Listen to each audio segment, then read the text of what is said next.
Hi friends, welcome to my channel. ఈరోజు వచ్చేసి evening snacks. ఎప్పుడైనా నోరు బాగలేనప్పుడు అందుకు తింటే ఇవి చాలా బాగుంటాయి.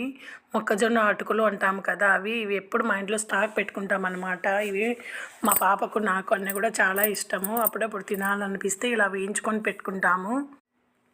ఆయిల్ హీట్ అయిన తర్వాత ఈ అటుకులు ఉంటాయి కదా మొక్కజొన్నటివి, అవి వేసుకొని బాగా వేయించుకొని పక్కన పెట్టుకోవాలి. ఒక పేపర్ మీద పెట్టుకుంటే ఆయిల్ అంతా పేపర్ పీల్చేస్తుంది.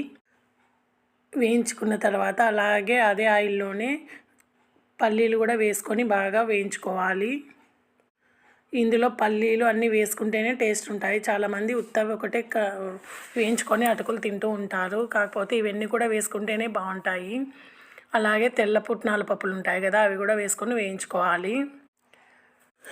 అలాగే ముందే కచ్చాపచ్చాగా దంచి పెట్టుకున్న పచ్చి తెల్లవాయలను కూడా డీప్ ఫ్రై చేసుకోవాలి. ఆయిల్లో మంచిగా వేగుతుండే ఫ్లేవర్ అయితే భలే స్మెల్ వస్తున్నాయి.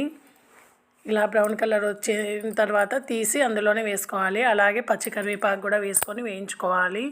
లాస్ట్ ఫైనల్ వచ్చేసి అన్నీ వేయించుకున్నాక కలుపుకున్న తర్వాత పైన కారం పొడి, ఎండు కారం పొడి, ఉప్పు వేసుకొని బాగా కలుపుకోవాలన్నమాట.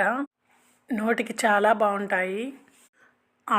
ఆయిల్ అంటాం కానీ అప్పుడప్పుడు ఇలా చేసుకొని తింటూ ఉంటాము. ఇంట్లో చేసుకునేటివి కదా, బయటకంటే ఇలా అప్పుడప్పుడు చేసుకొని తింటే బాగుంటాయి.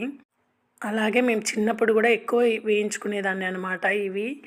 అందుకే నాకు ఇష్టము. ఇప్పుడు కూడా చేసుకుంటూ ఉంటాను. ఇంట్లో ఉంటే వేస్ట్ అవుతాయని చెప్పేసి చాలా రోజులైంది, అందుకు వేయించుకున్నాను. ఓకే ఫ్రెండ్స్, మరిన్ని వీడియోస్ కావాలంటే నా ఛానల్ సబ్స్క్రైబ్ చేసుకోండి. కుదిరితే లైక్ ఇవ్వండి. Okay, bye.